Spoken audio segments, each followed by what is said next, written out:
कालू जी, मैंने आपसे कल भी कहा था कि पानी का टैंक खराब हो गया है। कल भी घर की छत पर पानी टपक रहा था। पानी का टैंक नया ले आओ। अच्छा अच्छा, कल मेरे पास टाइम नहीं था, मैं जा रहा हूँ बाजार और आज पानी का टैंक नया ले आता हूँ। कालू कौवा अपने घर से निकलता है और सीधा अपने दोस्त कबूतर के पास जाता है। कबूतर यार, मैंने नया पानी का टैंक लेना है और मुझे इस बारे में ज़्यादा जानकारी नहीं है, तुम मेरे साथ चलो। अच्छा हुआ कालू जो तुम मेरे पास आ गए, मैं भी बाजार ही जाने वाला था। कालू कौवा कबूतर को साथ लेकर जंगल के बाजार जाता है। वहाँ से कबूतर कालू कौवे के लिए एक नीले रंग का बड़ा सा पानी का टैंक पसंद करता है। कालू, ये पानी का टैंक बहुत बढ़िया है, मेरे घर भी यही लगा हुआ है, कई साल चलता है। भाई जी देख लें, खराब ना हो। इससे बढ़िया और क्वालिटी वाला पानी का टैंक पूरे जंगल से नहीं मिलेगा। कबूतर और कालू कौवा वो टैंक खरीद लेते हैं और एक ट्रक पर रखकर ले जाते हैं। घर जाकर कालू कौवा वो पानी का टैंक अपने घर की छत पर रख लेता है। शार कफे, तुम्हारे घर की छत तो बहुत ज़्यादा ख़राब हो गई है, ये किसी वक्त भी गिर सकती है। पानी गिर गिर कर सारी लकड़ियाँ गल गई हैं। अभी मेरे पास पैसे नहीं हैं यार, जब पैसे होंगे तो मैं घर की छत बदल लूँगा। कालू कौवा अपनी पुरानी टैंकी उठाकर घर के पीछे फेंक देता है। ऐसे ही कुछ दिन गुजर जाते हैं। एक चिड़िया उड़ती हुई अपने बच्चों के साथ उस जंगल में आती है। बच्चों, अब कुछ ही दिनों में ठंड शुरू हो जाएगी। हम अपने लिए एक सुरक्षित घर बनाएंगे, ऐसा घर जिसमें मेरे बच्चों को ठंड ना लगे। मम्मा, क्या हम लकड़ियों का घर बनाएंगे? नहीं गुड़िया बेटी, लकड़ियों का घर बनाने के लिए हमारे पास सामान नहीं है। मैं कोई बड़ा पेड़ देखती हूँ, हम बड़े और घने पेड़ पर अपना तिनकों का घोंसला बना लेंगे। या फिर मैं कोई पेड़ देखती हूँ जिसमें खोखर हो, हम पेड़ की खोखर को भी अपना घर बना सकते हैं। मम्मा, क्या पेड़ की खोखर में हम रह सकते हैं? हाँ मेरे बच्चों, जब मैं छोटी थी तो एक बार हमारा घर टूट गया था और फिर मैं और आपकी नानो पूरे 1 महीने तक पेड़ की खोखर में रही थी। मम्मा चिड़िया अपने बच्चों को उस पेड़ पर बिठाकर जंगल में कोई सुरक्षित और बड़े पेड़ की खोज में निकल जाती है। मम्मा चिड़िया जा रही थी कि उसे कालू कौवे के घर के पीछे झाड़ियों में पानी का पुराना टैंक पड़ा दिखता है। मम्मा चिड़िया वहाँ जाती है। शायद ये पुरानी टैंकी किसी ने फेंक दी होगी, मैं ये उठा कर ले जाती हूँ और इसे ही अपने बच्चों का घर बना लेती हूँ। ये मजबूत है और ठंड के दिनों में हमें ठंडी हवा से भी बचा लेगी। रानो चिड़िया वो पुराना टैंक झाड़ियों से निकालती है और उसे उठाकर ले जाती है। गुड़िया और गुगू अपनी मम्मा के सर पर पानी का टैंक देखकर हंसने लग जाते हैं। मम्मा मम्मा, ये क्या चीज़ है? मम्मा, ये पानी की टैंकी हमारे किस काम की? बच्चों, मैं थक गई हूँ, इसे उतारने दो मैं बताती हूँ। मम्मा चिड़िया वो नीली टैंकी एक तरफ रखती है। ये हमारा घर है, हम इसे थोड़ा काट कर एक दरवाज़ा बनाएंगे, एक छोटी सी खिड़की और इसमें अपने तिनकों के घोंसले रख लेंगे। कैसा लगा मेरा आइडिया? मम्मा, आइडिया तो बहुत अच्छा है। क्या ये ठंडी हवा के सामने टिक पाएगी? हाँ, ये बहुत मजबूत है, नीचे से थोड़ी टूटी हुई है, लेकिन उससे कोई फ़र्क नहीं पड़ता। मम्मा चिड़िया शाम तक उस पानी की टैंकी को अपना घर बना लेती है और अपने बच्चों को लेकर उस घर में बैठ जाती है। मेरे बच्चों को हमारा नया घर कैसा लगा? मम्मा, ये घर तो बहुत अच्छा है, ना हवा लगे ना ही हवा से नीचे गिरे। दिन गुजरते गए और जंगल में ठंड बढ़ती जाती है और एक दिन रात को ठंडी हवा के साथ आसमान से सफ़ेद सफ़ेद बर्फ़ गिरने लगती है।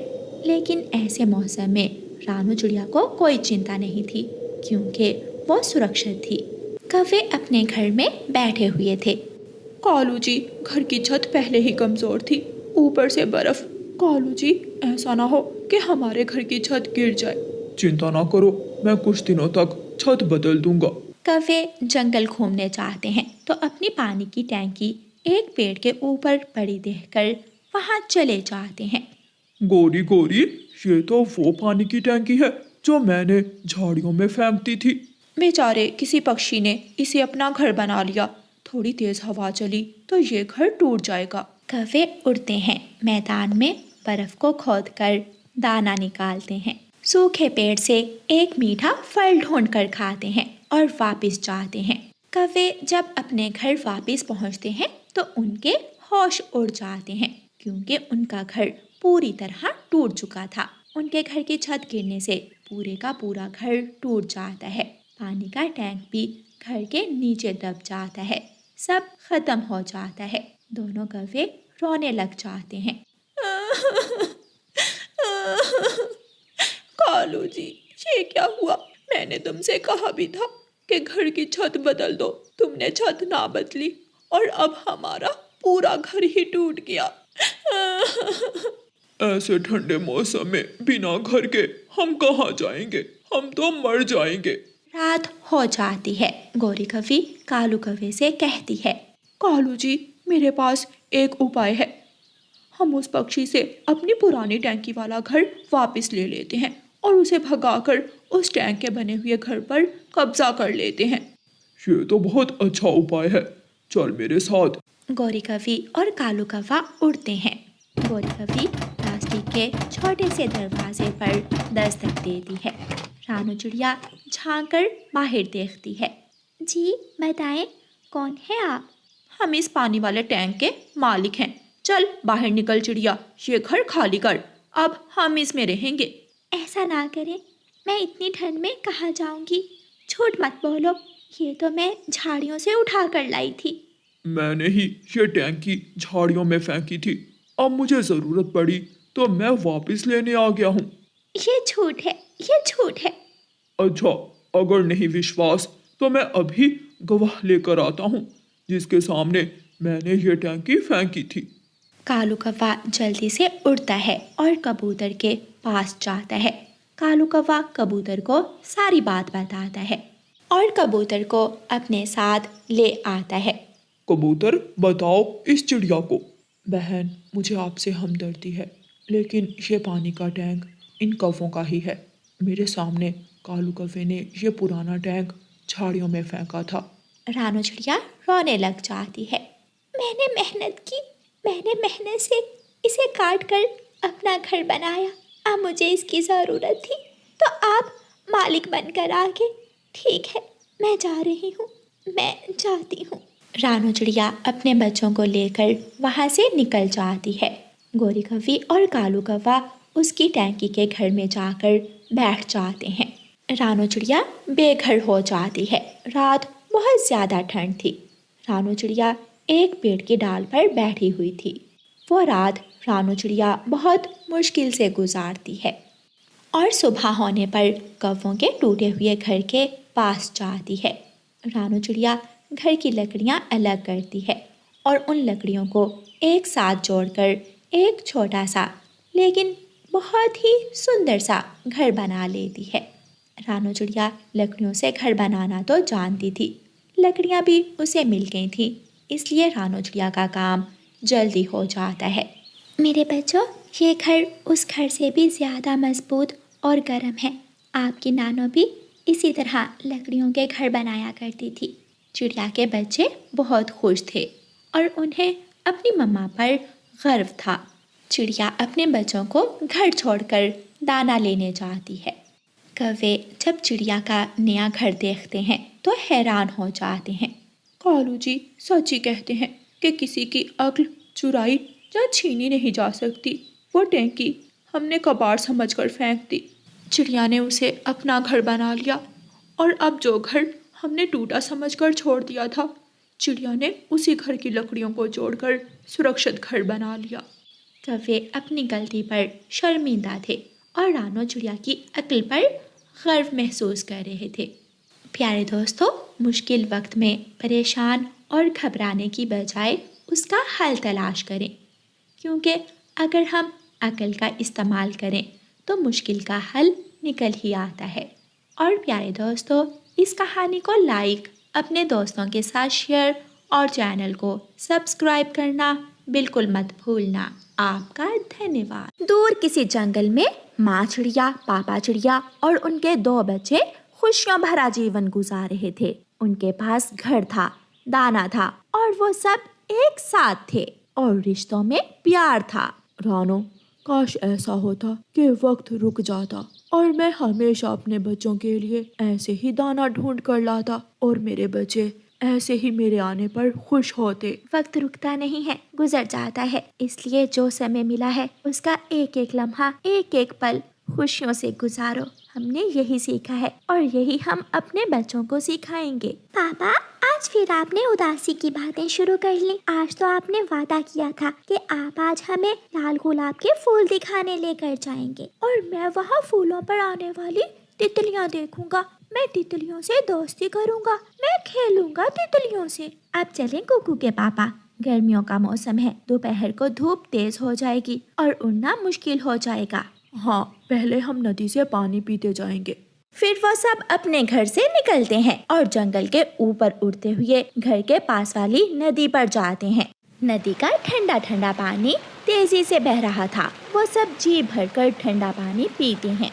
मम्मा, पापा और गुड़िया पेड़ के नीचे बैठ जाते हैं और कुकू एक तितली देखकर उसके पीछे पीछे उड़ता है। वो तितली नदी के बीच में जाकर एक पत्थर पर बैठ जाती है। कुकू भी तितली के पीछे ही जाता है और जैसे ही पत्थर के ऊपर बैठने लगता है उसका पाँव फिसल जाता है और वो नदी में गिर जाता है। पानी का बहाव बहुत तेज था।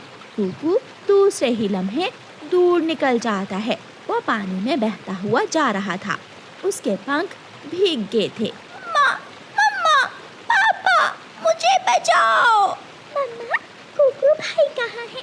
मम्मा और पापा चिड़िया जल्दी से इधर उधर देखते हैं और फिर गुड़िया को कुकू की आवाज दूर से सुनाई देती है। बचाओ, बचाओ, मम्मा, पापा, मुझे बचाओ। मम्मा, नदी की तरफ से। मम्मा, कुकू भाई की आवाज उस तरफ से आ रही है। शायद कुकू भाई नदी में बह गए हैं। आप यहाँ बैठे, गुड़िया का ख्याल रखें और मैं कुकू को देख कर आता हूँ। पापा चिड़िया जल्दी से नदी के साथ साथ उड़ता है। पापा चिड़िया बहुत तेजी से उड़ता है, लेकिन कुकू घाटी से नीचे गिरते हुए नदी के पानी में बह जाता है। उदास मन के साथ पापा चिड़िया वापिस आ जाता है। उसकी आंखों में आंसू देखकर मम्मा चिड़िया के दिल की धड़कन तेज हो जाती है। कुकू कहाँ है? आप कुकू को साथ लेकर क्यों नहीं आए? नदी का पानी घाटी से नीचे गिर रहा है और मेरा कुकू भी पानी के साथ ही नीचे गिर गया है। ये सुनकर मम्मा चिड़िया और गुड़िया भी रोने लग जाती हैं। मेरा बच्चा कहाँ चला गया मुझे छोड़कर? भाई, कुकू भाई, आप क्यों गए नदी की तरफ? मम्मा, पापा, मेरा भाई ठीक तो होगा? मम्मा और पापा चुप थे। वो तो बस रोए ही जा रहे थे। कब से जिद कर रहा था मेरा बेटा लाल गुलाब देखने की। अगर मुझे मालूम होता कि ये सब होने वाला है तो मैं कभी अपने बेटे को साथ लेकर ना आती। कुकू पानी के बहाव के साथ बहता हुआ दूर बांसों वाले जंगल में पहुंच जाता है। वो नदी बांसों के साथ साथ बहती थी और एक लंबा बांस टूटकर नदी में गिरा हुआ था। कुकू उस लंबे बांस के साथ लगकर रुक जाता है। वो अभी तक होश में था, इसलिए कुकू बांस के ऊपर चलता हुआ नदी के किनारे तक पहुंच जाता है और बाहर आते ही थक कर गिर जाता है। उसकी आंखों के सामने अंधेरा छा रहा था। शाम हो जाती है। मम्मा चिड़िया और पापा चिड़िया गुड़िया बेटी को साथ लेकर अपने घर वापस चले जाते हैं। आज की रात चिड़ियाओं के उस परिवार के लिए दुखों भरी रात थी। मम्मा चिड़िया घोंसले में लेटी हुई जाग रही थी। उसकी आंखों में आंसू थे और पापा चिड़िया गुड़िया को अपने सीने पर लटाए सुलाने की कोशिश कर रहा था। सो जाओ मेरी बेटी, सो जाओ।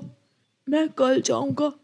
मैं कल घाटी से नीचे आपके भाई को ढूंढने जाऊंगा। पापा जी, क्या मेरे भाई ठीक होंगे ना? हाँ, कुकू मेरा बेटा बहुत बहादुर है, वो ठीक होगा। देखना, मैं कल उसे अपने साथ लेकर आऊंगा। अब आप सो जाओ। अपने पापा के तसल्ली देने पर गुड़िया सो जाती है। कुकू के पापा क्यों झूठी तसल्ली दे रहे हैं आप गुड़िया को? मैं और क्या करूं, कुकू को तो खो दिया, अब मैं गुड़िया को खोना नहीं चाहता। वो दिल थोड़ा कर रही है, वो अपने भाई का दुख सह नहीं पाएगी। कुछ दिनों तक गुड़िया से बात छुपानी होगी कि अब उसका भाई कभी लौट कर नहीं आएगा। सुबह हो जाती है और पापा चिड़िया अपने घर से निकल। सुबह की रोशनी जब कुकू की आंखों पर पड़ती है तो वो होश में आता है। अब वो पहले से बेहतर महसूस कर रहा था। वो उठकर बैठ जाता है। ये तो बांसों वाला जंगल है जिसके बारे में मम्मा मुझे बताया करती थी। मुझे इस जंगल के बारे में जानकारी लेना होगी, लेकिन सावधान रहते हुए। कुकू वहाँ से उड़ता है और बांसों के बीच में चला जाता है। बांसों के बीच में एक कौवा और कवि बैठे हुए थे। कुकू डरते डरते उनके पास चला जाता है। अंकल कौवे और आंटी कवि, मेरी मदद करें, मैं नदी में गिर गया था। गौरी, ये छोटा चिड़िया का बच्चा नदी के पानी में बहकर यहाँ आ गया है। ये जरूर घाटी के ऊपर से गिरा होगा। बेटा, आपका घर बांसों वाले जंगल में है या घाटी के ऊपर वाले पहाड़ों वाले जंगल में? अंकल, मैं अपने मम्मा पापा के साथ पहाड़ों वाले जंगल में रहता हूँ। हम सब नदी से पानी पीने आए थे कि मैं नदी में गिर गया। कालूपति जी, मैं जाती हूँ इस बच्चे को छोड़ने, और आप दाना ले आए। हाँ, ध्यान से जाना।